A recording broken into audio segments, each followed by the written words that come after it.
Today is Wednesday, Parashat Tetzaveh, and we're very close to the holiday of Purim.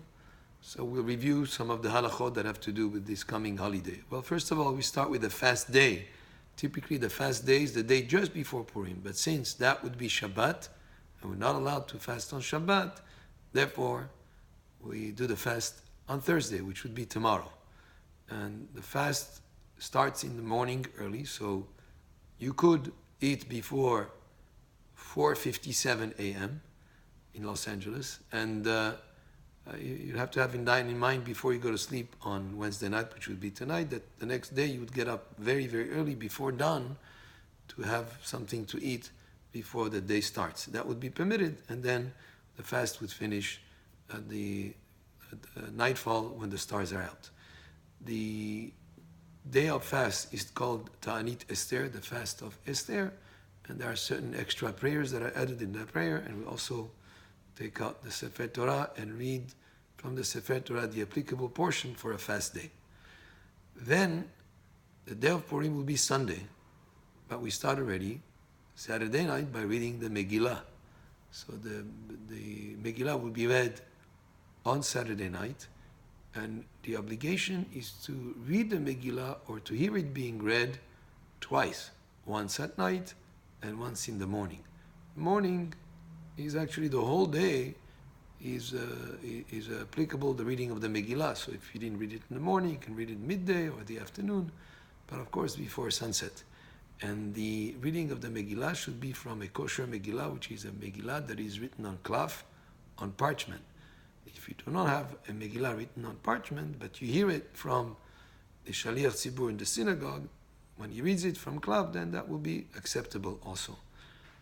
In hearing the Megillah being read, a person should not miss even one word. So therefore, if you miss a word, you can read it yourself from your text that you're holding in your hand, but the person should be focused so that he reads the complete reading of the Megillah.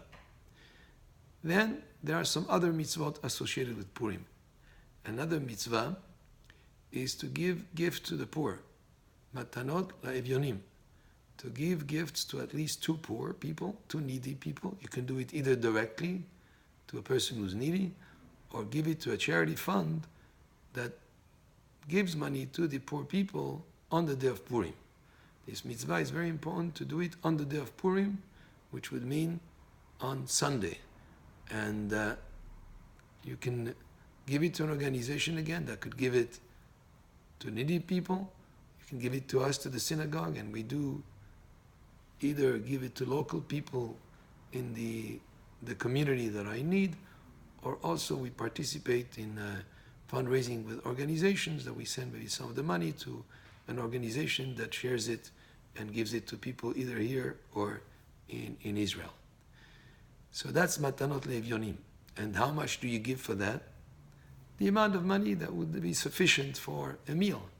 So let's say it's $10, so at least you give $10 to one needy person and $10 to another needy person, or give $20 for the charity fund to be shared with people who are in need. Then there is mishloach manot ish lere'ehu.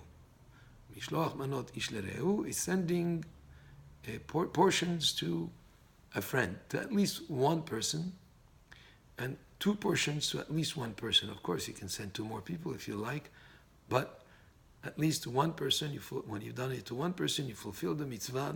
This is to bring close relationships and friendship and love and appreciation amongst the Jewish people as we unite on this holiday of Purim and come together, which is a very important aspect of the holiday of Purim. Then there is the other mitzvah, which is a Seudah of Purim. You do a Seudah of Purim, but before you do the Seudah, you need to do these aspects of giving gifts to the poor and sending portions to Ish Lere'ehu before you partake from the Seudah of Purim. And the Seudah of Purim also involves drinking, but person should not get drunk. The idea is just to sip a little bit, to get into a mood of simcha, of happiness, and to be in a state of mind as you celebrate this important holiday of Purim, in happiness and in joy and in love for Hashem and in love amongst ourselves, achdut.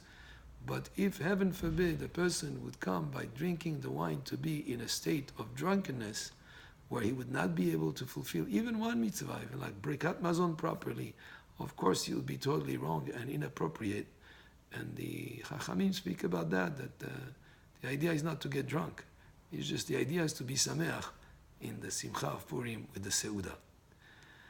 There is also another mitzvah, so to speak, but it's more in remembrance of a mitzvah, which is machatzit shekel. At the time of Bet HaMikdash, they used to give during the month of Adar half a shekel to participate in the daily communal sacrifices that were brought in Bet HaMikdash, so every one of Am Yisrael would share in that mitzvah. Nowadays, we do not have Bet HaMikdash, but because our Chachamim say that the machatzit shekel that was given in the desert amounted, when you join all 600,000 people who gave the machatzit shekel, amounted to the amount of money that Haman wanted to give to Achashverosh to allow him to do what he wanted to do against the Jewish people.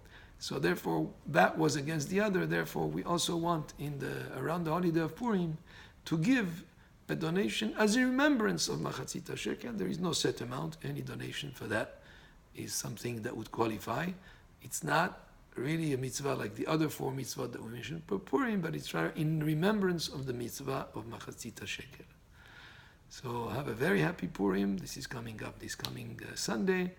And also, finally, there is a mitzvah on this Shabbat, which is called Shabbat Zachor, to come to the synagogue and hear the parasha, the portion that we add for the reading for this Shabbat.